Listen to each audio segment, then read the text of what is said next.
I'm learning to yell at a camera, and I think you should too. There's two reasons for this. The primary reason is that the mainstream media is dead, but not gone. You could go on the internet right now and preach your voice, and it seems like the average person will treat an individual more seriously than someone in a suit and tie. The authoritative powers in this country have lost much of their legitimacy, and a voice has been given back to the people. However, this is not the way things are going to be forever. The media will inject themselves into the internet space. The people who are spending millions of dollars a year on advertising on the news are going to change their targeting and move to YouTube, Twitch, and every other media site that is relevant. Because they want to make money, they want to control the narrative, they want your product to be, or their product to be in your face, and they will do everything they can to make that possible. The second reason is because in an ideal world, I would probably be making indie Souls-like games in my bedroom. But, if I did that, it would probably take me several years of my life, and once I did get the product to a state that I find good and acceptable, there's no guarantee that I'll even make money off of it. I've learned a whole lot of useless skills besides that. When I was in high school, everyone in my school took a career survey. There was maybe a list to say 100 or 300, 400 jobs, and they just had you put a checkbox next to whichever one sounded interesting or what you might want to do. And I found it really irritating that out of these 300 jobs, there's not a single one that involved writing. Not in TV, not books, not in education, not in journalism. Not a single one out of these 300 jobs. They had film and media careers. They had gaffer as a career, which I thought was, who's going to check that, right? But they didn't have writer, even though in school you're taught for basically an hour a day for 13 years how to write and construct an argumentative essay. So in high school, I started the creative writing club so that, I could write something and hopefully I could produce a product that is worthwhile, right? And I could do that with other people. But, I don't think anything really came out of that. I'm older now, and I realize why that skill's really useless. Because if you want to work in media, if you want to work as a writer, being able to construct an argumentative essay is not a qualification. The qualification they want is to be able to recycle and regurgitate their dogma, whatever is popular, whatever trend is around at the time. They don't want something that pushes against the grain, something that's new, innovative, and interesting.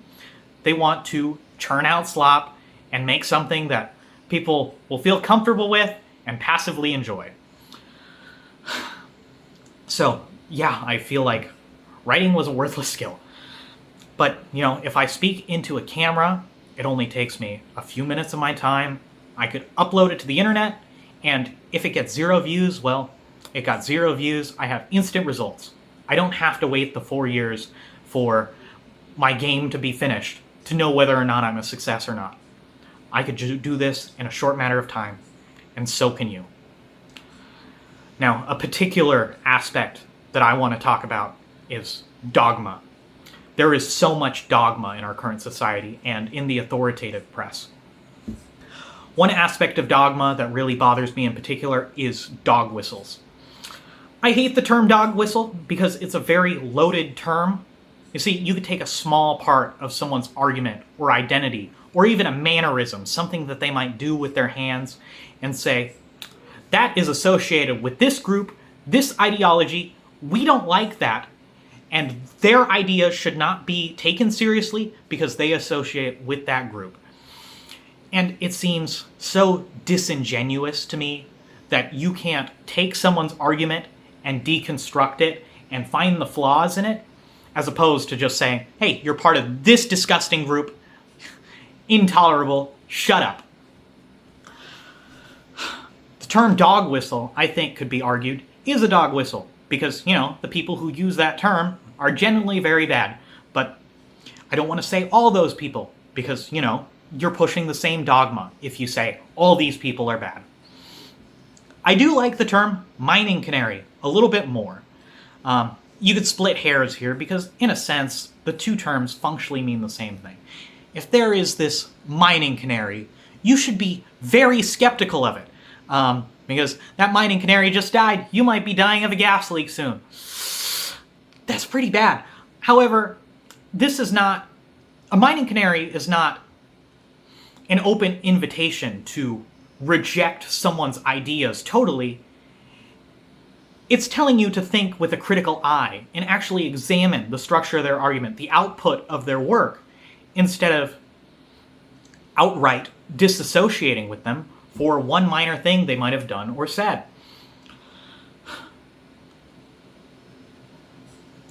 So, I think you should take these mining canaries seriously and use them for self-preservation. However, don't totally ostracize people for using something like the term dog whistle. There are many other terms that I also think you need to be very, very cautious of.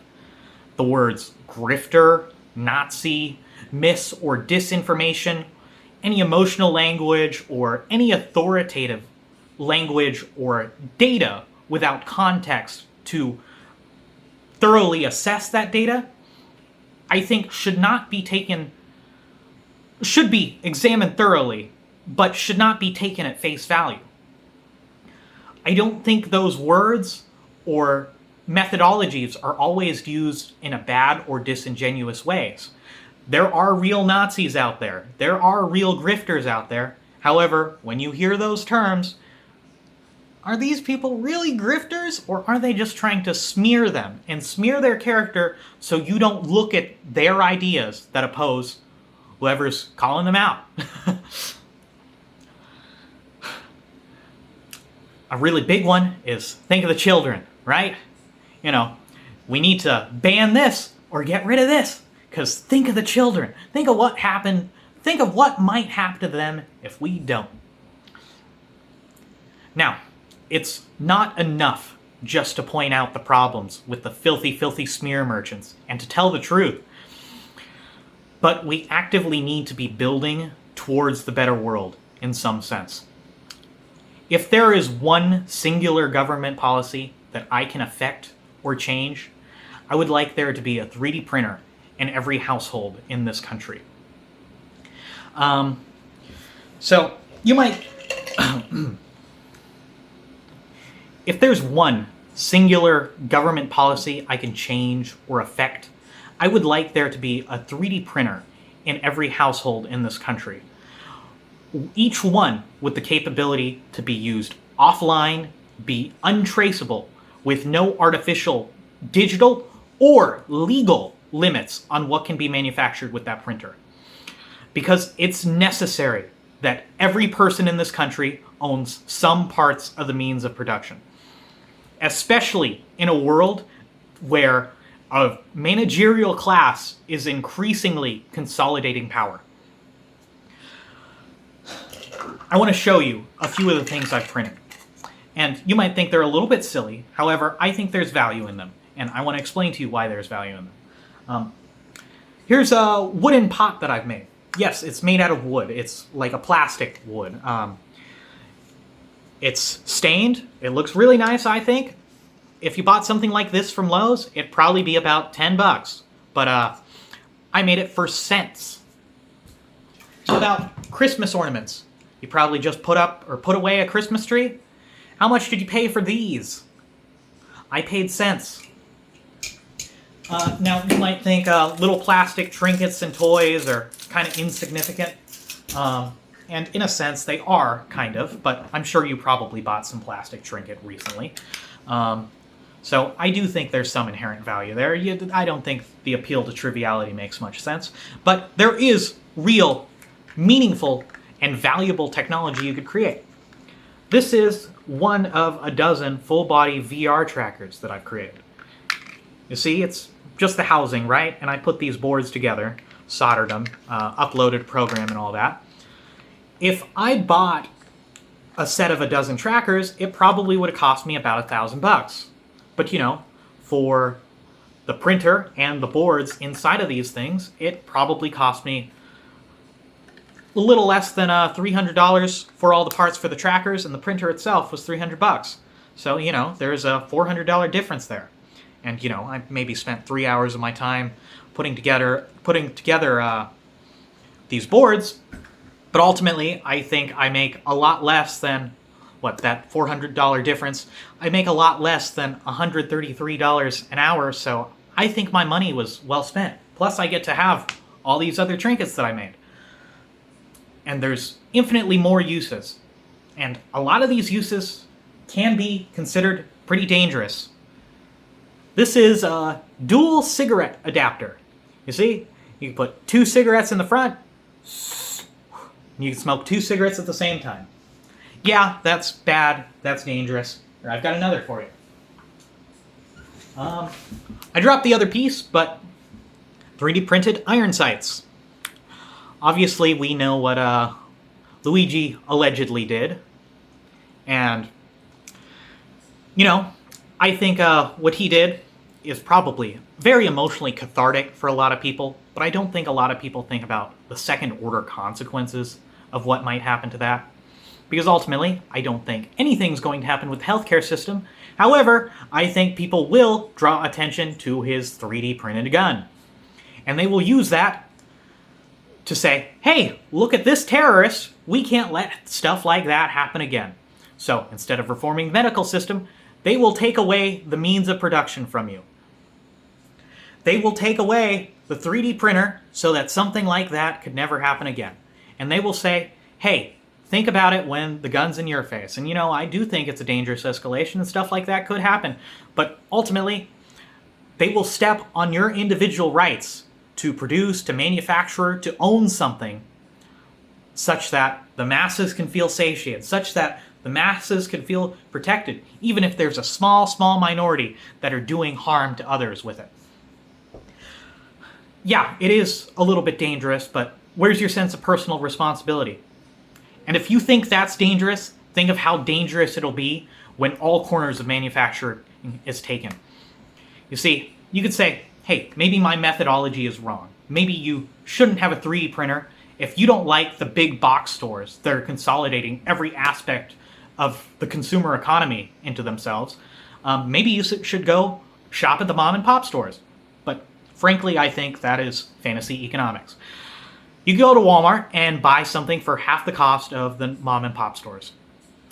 And a lot of people, even if they despise Walmart for whatever reason, they're probably not doing so well financially and will go there anyways so that they can save money and that they can protect themselves. So there is no returning to the mom and pop stores now that we have this massive system of vertical integration. And the only way to make the economy function better for the individual is to give the individual more access to those resources. Because even right now, 3D printing is cheaper than buying from a big box store. And it's only going to get cheaper going forward so long as the government doesn't stifle it. Now, let's look at other industries besides cheap plastic toys, where this has already happened. You see, I was born in California, and I could not afford to live there. And yes, I'm a homeowner now, but in order to do that, I had to move across the country. Yeah, this room looks nice, but the cracks are starting to show themselves. I had to leave my home and buy this piece of shit so that I could survive. I almost froze to death my first Indiana winter. If you want to know why I couldn't afford to live there, well, just go walk along any beach or go to Big Bear Mountain in Southern California and see that, hey, it looks like every single one of these properties is available to rent on Airbnb or some other site. They have completely consolidated the housing market, and prices have been driven out such that the average person like me cannot afford it. So I had to go somewhere and buy something that nobody wanted so that I could afford it. And, that's just kind of how markets work. But, maybe we should have some way that the individual can continue to build up their own infrastructure. I tried to buy a blank lot and put a manufactured home on it in California, but it would have cost me $200,000 just for the permits. So that wasn't going to happen. It's a clearly corrupt system where the elites in the society create laws that allow them to control more power and let less people bring themselves up from the bottom. They will do that with 3D printing because it is such a huge boon to the individual's power to manufacture and to compete in our society. And we must preserve it. One other thing, which is the exact same way, is the media. Right now, we are the media. You could turn on your camera and be the media. But it will not be that way forever unless we fight with everything we can and work within our system. We don't fight outside the system. We work within the system for real change. So be the change. Turn on your camera. Start yelling. Thank you. Okay, I'm going to pause it. Now, we've got a lot of companies like that. Yeah. They focus He's your favorite, huh? trying to make these games and focusing on making them the most I love him. possible. Yes, Joe. Have everything for everyone. Now we get to a Jasmine. situation where one size fits one. And I think this has been an ongoing issue especially in the last 10 years. I think COVID I will continue to make many other videos in the Recycled Dogma project dedicated to dismantling the corrupt media state. So if you like that, subscribe, follow me in all these places.